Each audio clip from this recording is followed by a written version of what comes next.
মোদীর সময়কালে কৃষক আন্দোলনের প্রেক্ষাপট। ভারতের কৃষিক্ষেত্র দীর্ঘকাল ধরে দেশের অর্থনীতির মূল ভিত্তি। শতকরা প্রায় 50% জনগণ সরাসরি কৃষির সঙ্গে যুক্ত এবং দেশের মোট জিডিপির একটি গুরুত্বপূর্ণ অংশ এই খাত থেকে আসে। তবে আধুনিক যুগে কৃষকদের নানা সংকট, ন্যায্য দামের অভাব, ঋণের বোঝা এবং জলবায়ু পরিবর্তনের মতো বিষয়গুলি তাদের জীবনযাত্রাকে ক্রমাগত জটিল করে তুলেছে।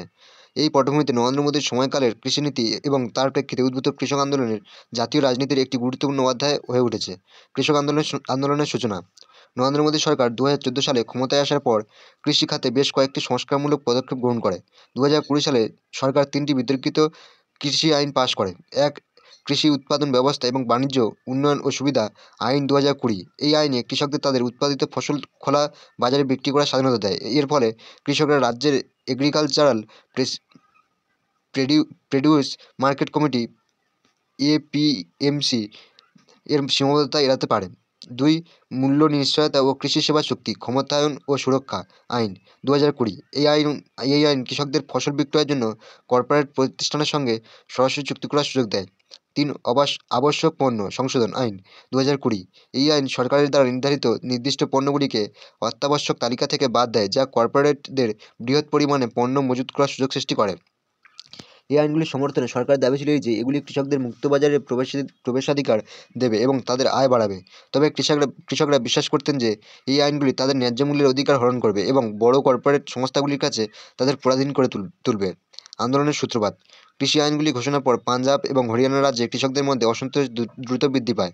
তারা বিশ্বাস করতেন যে এই আইনগুলির ফলে মিনিমাম সাপোর্ট প্রাইস এএমপিএ এএমএসপি ব্যবস্থা ধীরে ধীরে বিলুপ্ত হবে এবং স্থানীয় এপিএমসি মান্ডিগুলির ভূমিকা কমে যাবে। 2020 সালের নভেম্বর মাসে কৃষকরা দিল্লির সীমান্ত এলাকায় বিশাল সংখ্যায় জমায়েত হন। এই আন্দোলনের নেতৃত্ব দেয় সম্মুক্ত কিষাণ মোর্চা নামে একটি সংগঠন, যা বিভিন্ন কৃষক ইউনিয়নের একত্রিত মঞ্চ। আন্দোলনের দাবিগুলি। কৃষক আন্দোলনের মূল দাবিগুলি ছিল: 1, 3টি বিতর্কিত কৃষি আইনকে বাতিল করতে হবে। এমএসপি কে আইনসিদ্ধ করতে হবে। কৃষকের উপর থেকে ঋণের বোঝা লাঘব করতে হবে। 4, বিদ্যুৎ বিল 2020 সংশোধন বাতিল করতে হবে। আন্দোলনের প্রভাব। শান্তিপূর্ণ প্রতিবাদ। কৃষকরা দিল্লির সীমান্তে একত্রিত হয়ে শান্তিপূর্ণভাবে আন্দোলন শুরু করে। তারা শিবির স্থাপন করেন এবং কয়েক মাস ধরে অবস্থান ধর্মঘট চালান। এই সময় বিভিন্ন রাজ্যের কৃষকরা তাদের সমর্থন জানান। রাষ্ট্রীয় প্রতিক্রিয়া। সরকার প্রথম দিকে এই আন্দোলনকে আঞ্চলিক অসন্তোষ হিসেবে চিহ্নিত করে এবং আলোচনা করার চেষ্টা করে।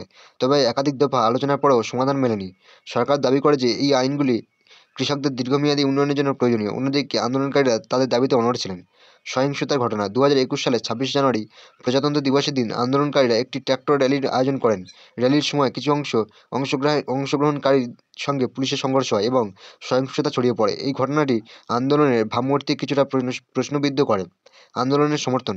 বিভিন্ন রাজনৈতিক দল, কংগ্রেস, আম আদমি পার্টি এবং তৃণমূল কংগ্রেস সহ বিভিন্ন বিরোধী দল কৃষকদের দাবির প্রতি সমর্থন জানায়।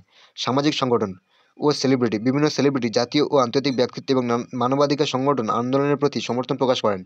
আন্তর্জাতিক প্রতিক্রিয়া। কানাডার প্রধানমন্ত্রী জাস্টিন ট্রুডো এবং অন্যান্য আন্তর্জাতিক ব্যক্তিত্ব এই আন্দোলনের প্রতি তাদের উদ্বেগ প্রকাশ করেন। আন্দোলনের ফলাফল। কৃষকদের দীর্ঘদিন দাবির মুখে পড়ে সরকার 2021 সালের নভেম্বর মাসে বিতর্কিত 3টি কৃষি বিল আইন বাতিলের ঘোষণা দেয়। নরেন্দ্র মোদী নিজে জাতীয় ভাষণে এই আন্দোলনগুলি বাতিল করার ঘোষণা জানান। এই পদক্ষেপ আন্দোলনের একটি গুরুত্বপূর্ণ বিজয় হিসেবে দেখা হয়। আন্দোলনের মূল্যায়ন। ইতিবাচক দিক। 1, গণতান্ত্রিক চেতনার উদাহরণ। এই আন্দোলনগুলি দেখিয়েছে যে গণতান্ত্রিক দেশে নাগরিকরা সংগঠিত প্রতিবাদের মাধ্যমে সরকারের নীতিতে পরিবর্তন আনতে সক্ষম। 2, কৃষকদের ঐক্য। এই আন্দোলন পাঞ্জাব, হরিয়ানা, উত্তরপ্রদেশ সহ বিভিন্ন রাজ্যের কৃষকদের একত্রিত করেছে। 3, মিনিমাম সাপোর্ট প্রাইসের গুরুত্ব। এই আন্দোলন এমএসপি ব্যবস্থার প্রয়োজনীয়তা এবং কৃষকদের অধিকার সম্পর্কে সচেতনতা বৃদ্ধি করেছে। নেতিবাচক দিক। অর্থনৈতিক ক্ষতি। দীর্ঘস্থায়ী আন্দোলনের ফলে অর্থনৈতিক কার্যকলাপ বাধাগ্রস্ত হয়েছে। 2, সরকার কৃষকদের বিভাজন।